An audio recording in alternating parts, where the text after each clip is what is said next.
క్షమించాడు. మీరు కూడా ఇతరులను క్షమించలేకపోతే, అర్థం చేసుకోలేకపోతే, వారి మీద ద్వేషించి, వారి మీద రాళ్ళు వేసి, వారిని చెడ్డగా చిత్రీకరిస్తే, వారి పక్షంలో దేవుడు నిలబడి నిన్ను కొడతాడు. నిన్ను కొడితే లేపగలిగిన వాడు ఎవడు ఉండడు. ఆమేన్, ఆమేన్. నోరు తెరిస్తే బూతులే, నోరు తెరిస్తే బూతులే, నోరు తెరిస్తే గలీజే. బుద్ధి మంచి కాదు, ఆలోచనలు మంచివి కాదు, కుళ్ళు కుతంత్రం. ఏంది భక్తి, ఏం ప్రార్థన? ఇలా భక్తి, ఇలా ప్రార్థన చేస్తే మనం ఎలా సక్సెస్ అవుతాం? ఎలా కుటుంబం మారుతుంది? ఎలా పిల్లలు మారుతారు? ఎలా జీవితం మారుతారు? సరే, ఇవన్నీ మారకపోయినా, ఎవడు మారినా ఎవడు మారకపోయినా, నువ్వు చస్తే దేవుని దగ్గరికి ఎలా వెళ్తావు? ఈ దోషాన్ని, ఈ పాపాన్ని అడ్డుగా పెట్టుకొని నువ్వు ఎలా దేవుని రాజ్యానికి వెళతావు? క్షమించలేని మనసు నీ కాదు లేనప్పుడు, క్షమించే మనసు, క్షమించే గుణం నీ దగ్గర లేనప్పుడు నువ్వు ఎలా వెళతావు? క్షమించాలి, క్షమించాలి, క్షమించాలి. క్షమించబడిన వ్యక్తి రాజ్యం వెళుతుంటే మరలా దేవుడు పరీక్షించాడు ఆ వ్యక్తిని. ఆ వ్యక్తి తన బుద్ధి చూపించాడు, తీసుకెళ్లి మరలా కటకటాల్లో వేశాడు. క్షమాపణ కోసం ఎదురు చూస్తున్న వ్యక్తి విడుదల పొందుకున్నాడు. ఆమేన్, హల్లెలూయా. అందుకే నేను అడిగా, నువ్వు క్షమించబడిన వాడివా, క్షమించబడిన దానివా, క్షమాపణ కోసం చూస్తున్న దానివా? హల్లెలూయా. క్షమించాలి. గొప్ప గొప్ప వారు సైతం క్షమించారు, గొప్ప గొప్ప వారు సైతం లోబడ్డారు, గొప్ప గొప్ప వారు సైతం దేవుని వాక్యానికి తలదించి క్షమించారు. ఒక వ్యక్తి ఉన్నాడు బైబిల్లో, వండర్ఫుల్ వ్యక్తి, మంచి మనసు కలిగిన వ్యక్తి, మంచి భక్తి కలిగిన వాడు, తగ్గింపు కలిగిన వాడు, దీనత్వం కలిగిన వాడు, లోబడేవాడు, దేవుడు అంటే భయభక్తులు కలిగిన వాడు, ఓర్పు కలిగిన వాడు, సహనం కలిగిన వాడు. అటువంటి వ్యక్తి, మరి ఆ వ్యక్తి ఎవరు? పనివాడు కాదు, సాదాసీదా వ్యక్తి కాదు. ఆ వ్యక్తి గొప్పవాడు. అంత గొప్పవాడు ఎలా తగ్గించుకున్నాడు చూడండి. ఆ వ్యక్తిని మీకు పరిచయం చేస్తా ఒకసారి చూడండి. మొదటి సమూయేలు గ్రంథం, రెండో సమూయేలు గ్రంథం వచ్చినప్పుడు సౌలు కుటుంబీకుడగు గెరా కుమారుడైన సిమియోను ఒకడు అతని నుండి బయలుదేరి వచ్చెను. అతడు వెంటనే నడుచుచు దావీదును శపించుచు జనులందరూ బరాకులందరూ దావీదు ఇరుపార్శ్వములు ఉండగా రాజైన దావీదు మీద అతని సేవకులందరి మీద రాళ్ళు రువ్వుచు వచ్చెను. ఈ క్షిమి నరహంతకుడా, దుర్మార్గుడా, నీ వలనని నీవు వెళ్ళగొట్టిన సౌలు ఇంటి వారి హత్య యెహోవా నీ మీదికి రప్పించి ఉన్నాడని యెహోవా నీ కుమారుడైన అబషలోము చేతికి రాజ్యమును అప్పగించి ఉన్నాడు. నీవు నరహంతకుడవు గనుకనే నీ మోసములు నీవు చిక్కుబడి ఉన్నావని చెప్పి రాజును శపించగా అతడు రాజును శపిస్తూ ఉండగా అతని పనివారు నచ్చుడని పక్కన 10వ వచనం. అందుకు రాజు, మీకును నాకును ఏమి వానిని శపించనీయుడి. హల్లెలూయా. చాలు. హల్లెలూయా. దావీదు ఎవరండి? దావీదు రాజు. దావీదు ఇజ్రాయేలు దేశానికి రాజు. అయితే దావీదుకు విరోధంగా ఉన్న రాజు సౌలు. ఇజ్రాయేలు దేశాన్ని సౌలు పరిపాలిస్తున్నాడు. ఇజ్రాయేలు దేశాన్ని సౌలు పరిపాలిస్తున్నప్పుడు సౌలు దేవునికి లోబడక, దైవజనుడైన సమూయేలుకు లోబడక సౌలు తప్పు చేసి దేవుని ఆజ్ఞ నుంచి, దేవుని ఆత్మ నుంచి దూరం అయిపోతే ఆ తర్వాత దేవుడు సమూయేలును అభిషేకిస్తాడు. ఆ తర్వాత దేవుడు సమూయేలు ద్వారా దావీదును అభిషేకించి దావీదును రాజుగా దేవుడు పట్టాభిషేకం చేస్తాడు. ఇందులో తప్పు దావీదుది లేదు. ఇందులో తప్పు ఎవరిది ఉంది అంటే సౌలుది ఉంది. సౌలు దేవుని మాటను, దైవజనుని మాటను తిరస్కరించి, కొంచెం బాగున్నాను కదా, కొంచెం రాజయ్యాను కదా నేనని తిరస్కరించి దేవునికి మాటకు లోబడక తన చిత్తాన్ని చొప్పున చేశాడు, తనకిష్టం వచ్చినట్లుగా ప్రవర్తించాడు. దాన్ని బట్టి దేవుని ఆత్మను కోల్పోయాడు. దేవుని ఆత్మను కోల్పోతే సౌలు రాజుగా ఉన్నప్పుడు సమూయేలు వచ్చి దావీదును అభిషేకిస్తాడు. దావీదును అభిషేకించి దావీదును రాజుగా దేవుడు అభిషేకించుకుంటాడు. అందులో దావీదు పొరపాటేం లేదు. అయితే ఇక్కడ అంటున్నాడు షెమి, నరహంతకుడా, దుర్మార్గుడా, రాజరికం చేయాల్సిన సౌలు తర్వాత సౌలు అనంతరం తన కుటుంబం రావాలి, సౌలు అనంతరం తన కుటుంబం పరిపాలించాలి. అలాంటిది నీ వలన కుటుంబం నాశనం అయిపోయింది.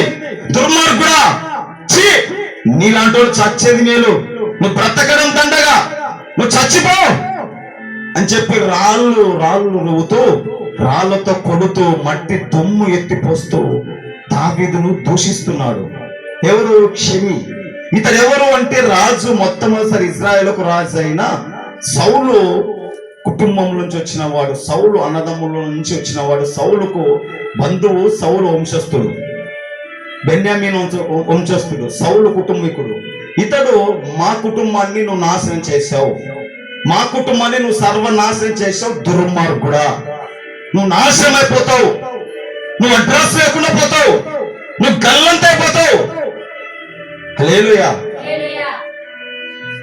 నువ్వేం బాగుపడతావు, నువ్వేం మేలు పొందుకుంటావు, నీ వల్ల మా కుటుంబం పాడైపోయిందని దూషిస్తూ చీపో అని దూషిస్తూ ఉన్న దావీదు మాత్రం అంటున్నాడు, పక్కనున్న వాళ్ళు, రాజా దావీదు, వీడెంతటి వాడు, వీడెంత, వీని బతుకెంత, వీడెంత, వీడి అధికారం ఎంత, వీడు ఏ పార్టీ వాడు, రాజా దావీదు మహారాజా, నువ్వెక్కడా అభిషేకించబడిన వాడివి, నువ్వెక్కడా ఇజ్రాయెల్ దేశానికి రాజు అయిన నువ్వెక్కడా, వీడెక్కడా, వీడు ఏ పార్టీ వాడు, వీడి బతుకు ఏ పార్టీది, రాజా నువ్వును ఈయన తలకాయ లేకుండా చేస్తాం, మెడకాయ మీద తలకాయ లేకుండా చేస్తాం ఇన్ని, రాజా నువ్వు ఆర్డర్ ఇవ్వు రాజా అంటే దావీదు అంటున్నాడు, నా కుమారులారా, నా సేవకులారా, నన్ను ప్రేమించే నా వారులారా, ఎందుకు మీరు కోప్పడుతున్నారు, ఎందుకు మీరు అంతగా ఇదైపోతున్నారు, నాకు మీకు ఏం పొత్తు, వాణ్ణి దూషించనివ్వని, వాణ్ణి తిట్టని, నా పరిస్థితి బాగలేదు, నా స్థితి బాగలేదు, తిట్టని, అనని నా స్థితి బాగలేదు, నా పరిస్థితి బాగలేదు. ఏమైంది అంటే దావీదు సింహాసనం మీద కూర్చొని, దావీదు రాజే దావీదు రాజ్యాన్ని పరిపాలిస్తున్నాడు. దావీదు రాజ్యాన్ని పరిపాలిస్తూ ఉండగా దావీదు మీదకి కుట్ర చేశాడు ఒక వ్యక్తి. కుట్ర చేసి దావీదు సింహాసనం మీద కూర్చున్నాడు. దావీదు రాజుగా పక్కకు నెట్టేసి ఈ వ్యక్తి కూర్చొని రాజ్యాన్ని పరిపాలిస్తున్నాడు. రాజ్యాన్ని పరిపాలిస్తున్నప్పుడు దావీదు ఇతని చేతుల్లో నేను చావడం కరెక్ట్ కాదు, ఇతను నన్ను ఖచ్చితంగా చంపేస్తాడని దావీదు అతని దగ్గర నుంచి పారిపోతున్నాడు. హల్లెలూయా, హల్లెలూయా. అంత బలాఢ్యుడు, అంత యుద్ధశూరుడైన దావీదు ఎందుకు అభిషేకించబడిన వాడు, ఎందుకు పరిగెత్తుతున్నాడు అంటే దావీదు మీద విరుద్ధంగా తయారై, దావీదు మీద విరుద్ధంగా ఉంటూ సింహాసనం మీద రాజే కూర్చుంది ఎవరు అంటే దావీదు కుమారుడే, దావీదు కొడుకే సింహాసనం మీద కూర్చున్నాడు. దావీదు కొడుకే దావీదుని చంపడానికి తయారయ్యాడు. కనుక నా కొడుకు చేతులను చంపడం ఎందుకు, నా కొడుకు చేతులను చావడం ఎందుకు, నా కొడుకు నేను చంపడం ఎందుకు, కనుక రాజ్యాన్ని వాడేయాలని, వాడు రాజుగా ఉండని, నా కొద్ది రాజ్యం అని రాజ్యాన్ని విడిచిపెట్టి ఈ దావీదు మహారాజు అడవుల పాలై పోతా ఉంటే నీ బతుకు చెడ, నీదొక బ్రతుక, నీకు నాశనమే కరెక్ట్. నువ్వేం బాగుపడతావు, కుటుంబాలను నాశనం చేశావు, ఆ వంశాన్ని నాశనం చేశావు, సౌలు కుటుంబాన్ని సర్వనాశనం చేయి, నువ్వేం బాగుపడతావు రా దుర్మార్గుడు కూడా, నువ్వు నాశనం అయిపోతావు, నీకు కనికరం లేదు, నీకు జాలి లేదు, నువ్వు నాశనం అయిపోతావు అని క్షమి సౌలు కుటుంబీకుడు దూషిస్తున్నాడు, తిడుతున్నాడు, శపిస్తున్నాడు, నువ్వు నాశనం అయిపోనుగా అంటున్నాడు. దావీదు దగ్గర తన సైన్యం ఉన్నారు, తన వాళ్ళు ఉన్నారు. ఒక్క మాట చెప్పితే వాడి మెడకాయ మీద తలకాయ ఉండదు. కానీ దావీదు అంటున్నాడు, నా పరిస్థితి బాగలేదు, నా కొడుకే నా మీదకి విరోధంగా తయారయ్యాడు, నా పిల్లలే, నా కడుపున పుట్టిన పిల్లలే, నా వెన్నుముక్కలోంచి వచ్చిన నా పిల్లలే నా వారే, నా మీదకి విరుద్ధంగా తయారయ్యారు. నా పరిస్థితి బాగలేదు, మీరు ఎందుకు వెళ్తున్నారు? వెళ్ళని, తిట్టని వాళ్ళని, తిట్టని, నా పరిస్థితి బాగలేదు అనని నన్ను. రజా, నువ్వు ఎవరయ్యా? నువ్వు రాజు అయ్యా, అభిషేకించబడిన వాడివయ్యా, నిన్ను తిడుతున్నారా? తిట్టని. కొట్టడానికి వస్తున్నాడయ్యా, కొట్టని. రాళ్ళతో కొడుతున్నాడయ్యా, కొట్టని. దుమ్మేస్తున్నాడయ్యా, వేయని. చీ అంటున్నాడయ్యా, ఎంగిలి మోస్తున్నాడయ్యా, వేయని. కానీ ఎంత అంటాడో అనని, ఎంత అంటాడో అనని దేవుడు అతనికి ఆజ్ఞాపించాడు. అతడు అనని. నా పరిస్థితి బాగలేదు, నా స్థితి బాగలేదు, నేనేమి చేయలేకపోతున్నాను. వాడిని చంపడం పెద్ద పని కాదు. అది కాదు కావాల్సింది. దేవుని కరుణ నాకు కావాలి, దేవుని కృప నాకు కావాలి, దేవుని దయ నా మీదకి రావాలి, దేవుడు నా మీద కనికరం చూపాలి, దేవుడు నా మీద జాలి చూపాలి. దేవుడు జాలి చూపిస్తే నా జీవితం మరలా తిప్పివేయబడుతుంది. దేవుడు నన్ను కనికరిస్తే నా జీవితం మరలా మారిపోతుంది. వాడిని కొట్టడం గొప్ప సంగతి కాదు. కనుక మీరేమనకండి. తిట్టని, కొట్టని, దూషించని, దుమ్ము పోయని, ఉమ్మి వేయని, ఎంత చేస్తాడో చేయని. మీరు ఏమనకండి. క్షమించండి. దావీదు మహారాజు అంటున్నాడని తన సైన్యముతో ఆ వ్యక్తిని చంపగలడు దావీదు. ఒక్క మాట ఇస్తే తలకాయ లేచిపోతుంది. అయినా కూడా దావీదు అంటున్నాడు, వాడిని క్షమించు. నా పరిస్థితి బాగలేదు, నా స్థితి బాగలేదు, హేళన చేస్తే చేయని. హల్లెలూయా. దావీదు వలె ఒకవేళ మీ పరిస్థితి బాగలేదా? దావీదు వలె మీరు మనుషులతో దూషించబడుతున్నారా? దావీదు వలె అయిన వారితో, బంధువులతో హేళన చేయబడుతున్నారా? ఎగతాళి చేయబడుతున్నారా? దావీదు వలె నిందలు, అవమానాలు భరిస్తున్నారా? దేవుణ్ణి నమ్ముకొని దేవుని దగ్గరికి వస్తూ కష్టాలు పడుతూ ఎంతమంది నిందలు అవమానాలు భరిస్తున్నారో, ఏడుస్తున్నారో. మీరందరూ దావీదు వైపు చూడండి. మన ప్రభువు, మన రక్షకుడైన యేసయ్య వైపు చూడండి. క్షమించండి. ఎవరిని దూషించొద్దు, ఎవరిని తిట్టద్దు. నువ్వు వెళుతుంటే నీ ముఖం మీద చావుపోను, నీదొక బతుకు, కుక్కది నీదొక బతుకు అంటే ఓర్చుకోవద్దు. భరించు.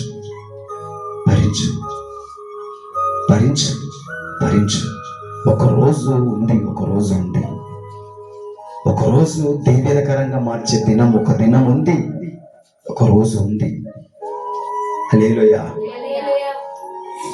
ఎంతమంది, చాలా మంది మీలో నలిగిపోతున్న వారు ఉన్నారు, చాలా మంది మీలో బాధపడుతున్న వారు ఉన్నారు, చాలా మంది మీలో ఎంతో నరకయాతన అనుభవిస్తున్న వారు చాలా మంది మీలో ఉన్నారు. చాలా మంది జీవితం ఏంటో అర్థం కాక, ఈ జీవితం ఏమైపోతుందో అర్థం కాక కొలాప్స్ అయిపోతున్నాయి జీవితాలు.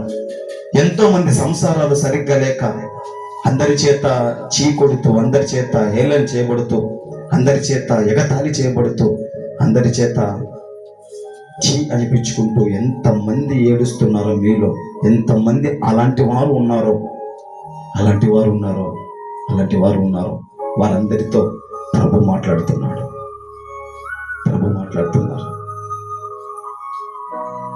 హల్లెలూయా. ఒకరోజు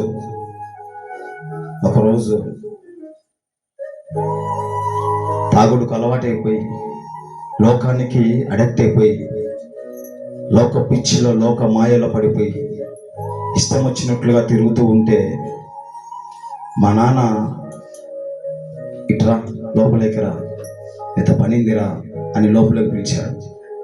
పిలిస్తే ఏమైనా తెచ్చాడేమో తినడానికి.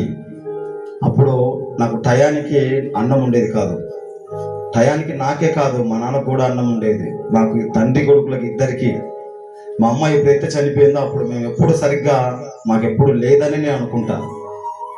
అయితే ఏమైనా తెచ్చాడేమో తినడానికి, ఏమైనా తీసుకొచ్చాడేమో అని నేను ఇంట్లోకి వెళ్తే ఇంట్లోకి వెళితే ఇంట్లోకి పిలుచుకొని లోపలికి పిలుచుకొని గడ వేసేసి తలుపు వేసేసి చేత్తో గొడ్డలి చేత పట్టుకొని నన్ను చంపడానికి వచ్చాడు మా నాన్న.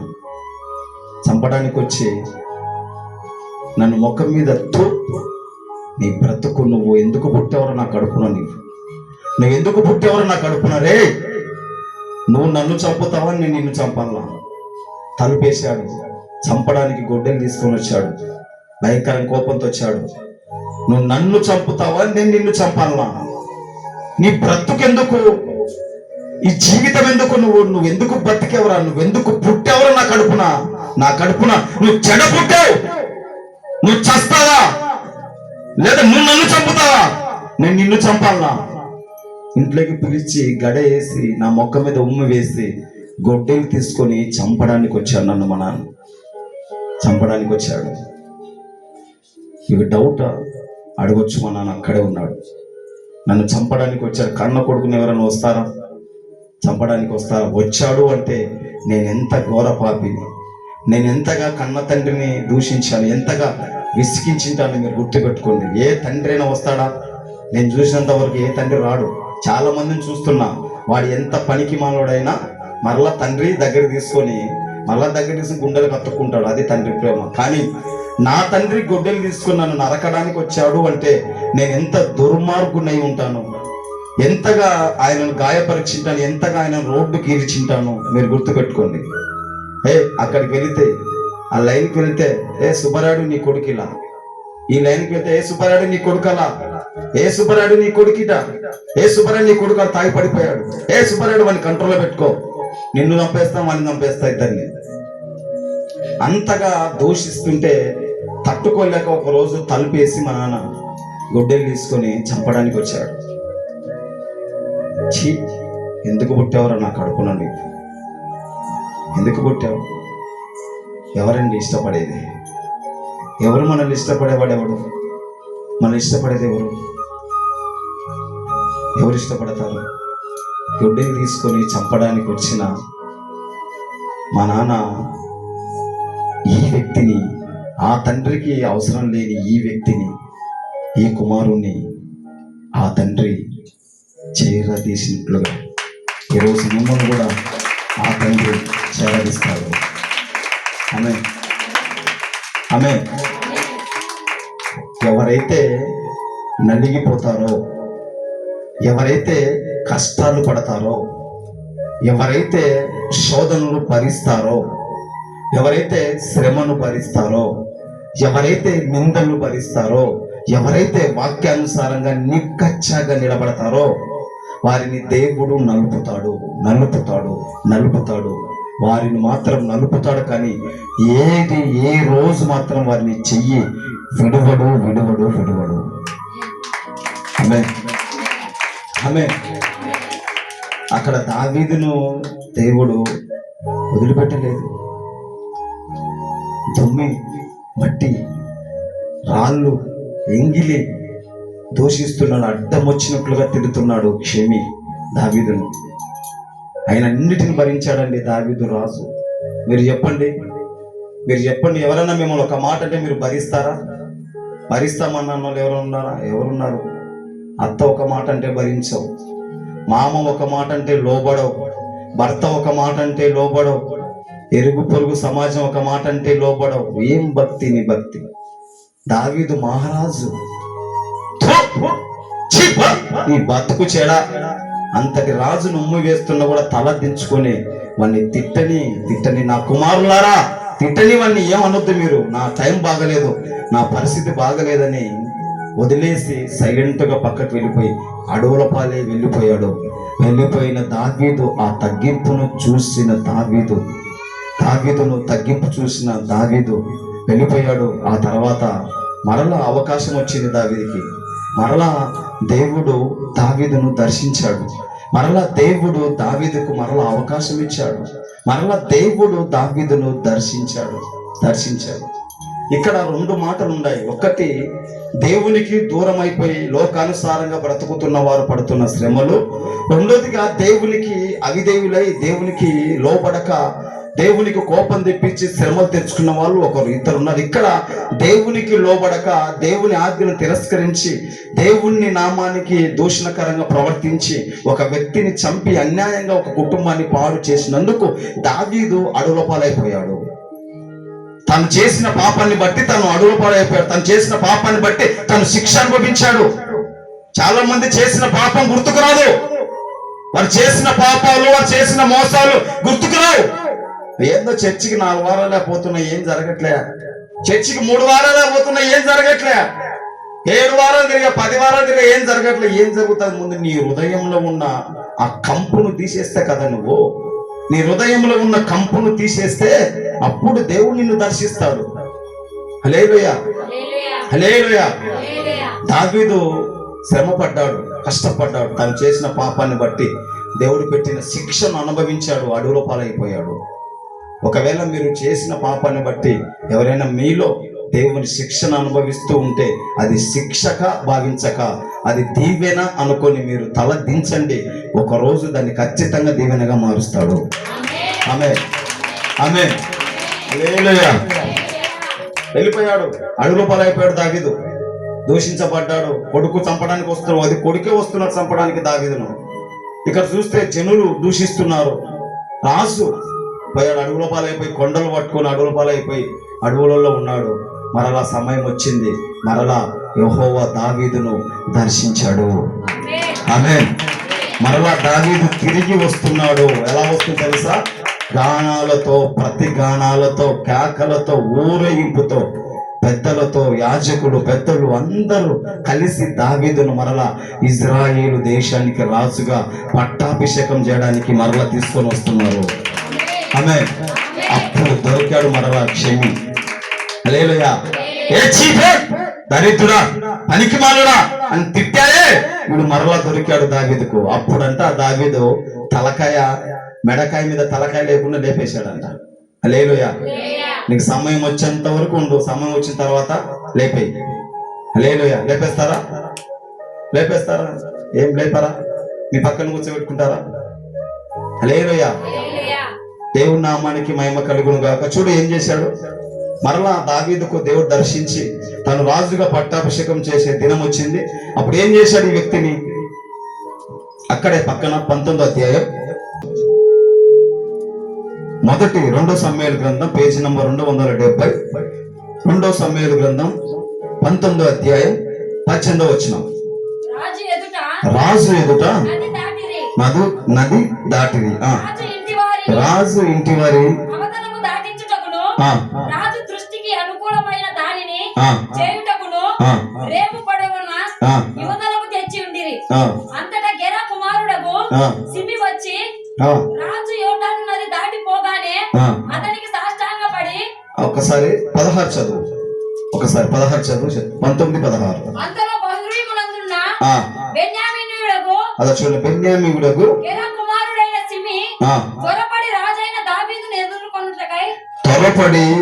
రాజైన దావీదును ఎదుర్కొనుటకై యూదా వారితో కూడా వచ్చెను. అతని యొద్ద 1000 మంది బెన్యామీయులు ఉండిరి. మరియు ఆ తర్వాత చూడండి ఎంతమంది ఉన్నారంట? 1000 మంది ఉన్నారంట. మరియు సౌలు కుటుంబీకులు, తర్వాత ఇజ్రాయేలు ప్రజలు, సౌలు కుటుంబీకులు అనగా ఇజ్రాయేల్ ప్రజలు, ఆ తర్వాత యూదా గోత్రం వారు అందరు కలిసి వారితో పాటు ఈ షెమ్మి తిట్టాడు కదా, దూషించాడు కదా, ఈ వ్యక్తి కూడా కలిసి అందరు కలిసి రాజు కొంట 18వ వచనం, రాజు ఎదుట నది దాటిని. అంటే నది అవతల ఉన్నాడు, అంటే అడవిలో కొండల్లో రాజు ఉన్నాడు. రాజుని ఎదుర్కొని వచ్చి రాజును తీసుకొని నది దాటి వస్తూ ఉన్నారు. అందరు కలిసి వస్తున్నప్పుడు అక్కడ వారితో పాటు ఎవరున్నారు? క్షమి, అంటే ఇతడు దూషించిన వాడు, తిట్టిన వాడు కూడా ఉన్నాడు. ఇతడు రాజు దగ్గరికి వచ్చాడు, అందరితో పాటు కలిసి గుంపులో కలిసి వచ్చాడు. కలిసి వచ్చినప్పుడు ఏమంటున్నాడు ఇతడు? చూడు, నేను 20వ వచనం, నేను పాపం చేసి తినని నాకు తెలిసినది గనుక యేషేపు వారందరితో కూడా నా ఏలిన వాడకు రాజు నిన్ను ఎదుర్కొనుటకై నేను ముందుగా వచ్చి ఉన్నాను అంతటా. తర్వాత కింద లాస్ట్కి వస్తే దావీదు మహారాజు మాటను చూడండి. కింద లాస్ట్ ఏంటంటే 23వ వచనం నీకు మరణ శిక్ష విధించనని హిమీతో చెప్పి సెలవిచ్చను. హల్లెలూయా. ఏమంటున్నాడు దావీదు? నీకు మరణ శిక్ష విధించను అనగా నిన్ను చంపను, నిన్ను ఏమి చేయను. మరేం చేస్తానంటే నిన్ను క్షమిస్తున్నా. హల్లెలూయా, హల్లెలూయా.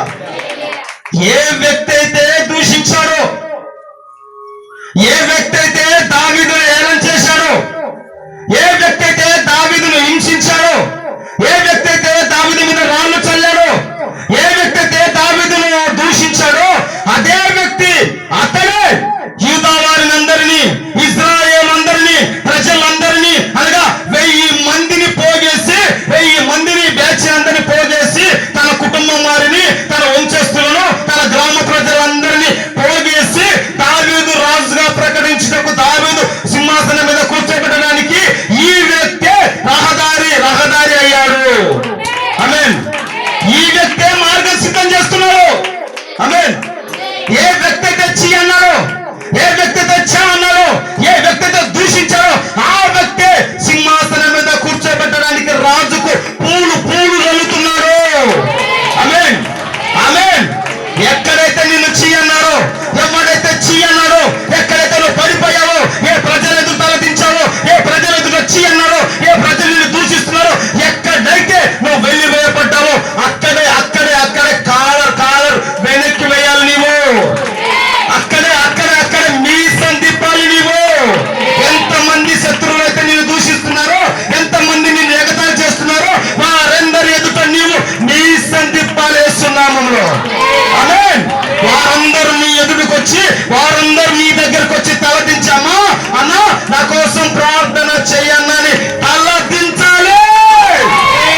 అలా దీవించబడాలి యేసునామములో. అలా ఎదగాలి మనము, అలా నిలబడాలి మనము, ఆ సింహాసనం మీద కూర్చోవాలి. ఆమేన్, ఆమేన్. దూషణకు ప్రతి దూషణ చేస్తే పని జరగదు. వాడు కొడుతున్నాను, నువ్వు కొట్టడానికి వెళ్తే పని జరగదు.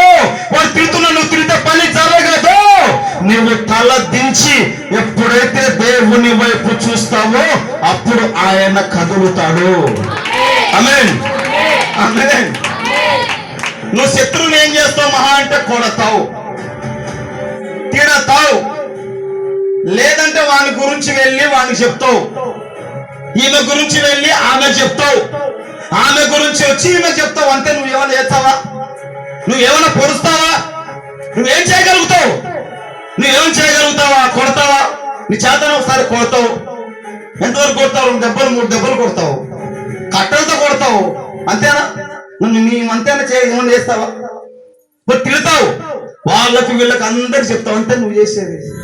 అంతే. నువ్వేం చేయలేవు, ఏం చేత కాదు నీతో. హల్లెలూయా, హల్లెలూయా. నువ్వు అతన్ని క్షమిస్తే అతనికి క్షమాపణ భిక్ష పెట్టి దేవుడు చూసుకుంటాడు అని నువ్వు మౌనంగా పక్కకు వెళ్ళిపోతే రంగంలోకి దిగుతాడు ఆయన. ఆమేన్, ఆమేన్. నీ పక్షమున యుద్ధము చేసేవాడు యెహోవా. ఆమేన్. నువ్వు కొడితే సుర్రడాలని చెంప, నువ్వు కొడితే చెంప సుర్రడంతే. ఆయన నీ పక్షమున ఆయన కొడితే వచ్చి నీ కాళ్ళ ఎదుట సాష్టాంగ నమస్కారం చేస్తాడంతే. ఆమేన్, హల్లెలూయా.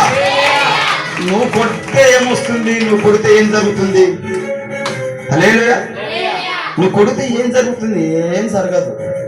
నువ్వేం చేయలేవు, నీ చేత ఏది కాదు. ఒకరిని దూషించడం, ఒకరి మీద సాటికి చెప్పడం, ఒకరి మీద లేనిపోనివన్నీ చెప్పడం, మాటకు ముందు కోప్పడడం, మాటకు వెనక కోప్పడడం, చింగిలించుకోవడం, చీదరించుకోవడం, కోపగించుకోవడం, ఇవన్నీ తగ్గించండి, బాగుపడతారు. ఇవన్నీ తగ్గించండి, అనచండి, దీన్ని అనచండి. నీ శత్రువు నీ ఎదుట సాష్టాంగ నమస్కారం చేయాలంటే నువ్వు ఖచ్చితంగా నీలో ఉన్న కోరికల ఆశలన్నీ నువ్వు నేల మట్టం చేసి దాన్ని పండబెట్టాలి కింద. నువ్వు ఎప్పుడైతే నీలో ఉన్న శత్రువును మండబెడతావో నీకు కనిపిస్తున్న శత్రువును దేవుడు తెచ్చి నీ ఎదుట పండబెడతాడు. అంతే. ఆమేన్ ఆమేన్ హల్లెలూయా. నువ్వు లేదనుకో విరవీగావనుకో. ఆమేన్. ఆ రోజు మా నాన్న నన్ను చంపడానికి వచ్చాడు, దూషించాడు, చంపడానికి వచ్చాడు, కౌడలు తీసుకుని నరకడానికి, చంపడానికి వచ్చాడు. ఇప్పుడు ప్రార్థన చేయించుకోవడానికి వస్తాను నా దగ్గరికి. హల్లెలూయా. ఆ రోజు గొడ్డలు పట్టుకొని వచ్చాడు నా దగ్గరికి. తర్వాత ఇదిగో ఈ బైబిల్ తీసుకొని వచ్చి నాకు ఇచ్చాడు. ఇదిగో ఇదే బైబిల్ చాలా సంవత్సరాల క్రితం తీసుకొని వచ్చి ఇచ్చాడు నాకు ఈ బైబిల్. హల్లెలూయా. నాన్న నేను కాకానికి వెళ్ళాను నాన్న, ఇది నీ కోసం బైబిల్ తెచ్చారా అన్నాడు. ఎందుకు దీన్ని జ్ఞాపకార్థంగా ఉంచానంటే ఏ చేతులతో గొడ్డలు తీసుకొని నరకడానికి వచ్చాడో అదే చేతులతో బైబిల్ తెచ్చిచ్చాడు. అది నా ప్రభు, నా ప్రభు, అది దట్ ఈస్ నా ప్రభు. ఆమేన్ ఆమేన్. ఇదే బైబిలే, ఇదే బైబిల్ మా నాన్న నాకు ఇచ్చింది. దాదాపు ఒక 5-6 సంవత్సరాల కింద ఎప్పుడో ఇచ్చాడు ఆయన, గుర్తు ఆయనకు లేదుగా నాకు ఉంది. ఆ రోజు ఆయన ఇచ్చాడనే దీన్ని జ్ఞాపకార్థం అన్ని బైబిల్, నా దగ్గర ఉన్న బైబిల్ అని పక్కన పెట్టేసి ఇప్పటి వరకు ఇది దాదాపు నా దగ్గర ఇన్ని రోజులైంది. ఇప్పటికి బైబిల్ లోపల చినిగిపోయినా, ఇది మడతబడిపోయినా, అక్షరాలు అండర్లైన్ చేసి నేను చదివి అన్ని అండర్లైన్ లేదు ఇంకా బైబిల్ అంతా. ఆయన కూడా దీన్ని వదిలిపెట్టట్లేదు, పట్టుకొని తిరుగుతున్నా సాక్షిగా. ఆమేన్ హల్లెలూయా. గొడ్డలు తీసుకొచ్చిన చేతులతో ఏమిచ్చాడు? బైబిల్ ఇచ్చాడు.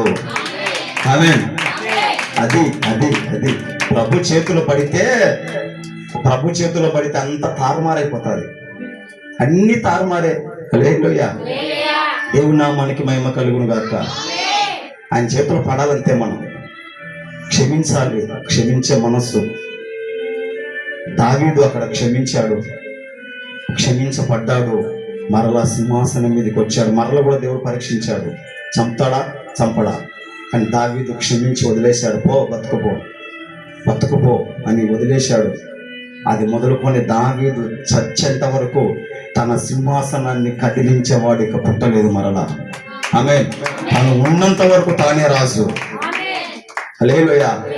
ఈ భూమి మీద నువ్వు బ్రతికున్నంత వరకు నీ ఇంటిలో, నీ గ్రామంలో, నీ కుటుంబంలో నీవే కింగు కావాలి. ఆమేన్. నీ ఇంటిలో ఎంతమంది కొడుకులున్నా, ఎంతమంది కూతురున్నా, ఎంతమంది ఉన్నా నీ ఇంటికి నువ్వే రాజు, కింగు కావాలంటే. ఆమేన్ హల్లెలూయా. నీ వంశానికి నువ్వే కింగు కావాలంటే. హల్లెలూయా. చేస్తాడు నా ప్రభు చేస్తాడు. క్షమించాలి, మనం క్షమించాలి. నేనేం చెప్తున్నాను ఓవరాల్ గా అంటే క్షమించాలి అని. యేసుక్రీస్తు ప్రభువారు ఉపమాన రీతిగా చెప్పిన కథని మీకు చెప్పాను, దాన్ని చూపించాను. దావీదు మహారాజు క్షమించబడ్డాడు,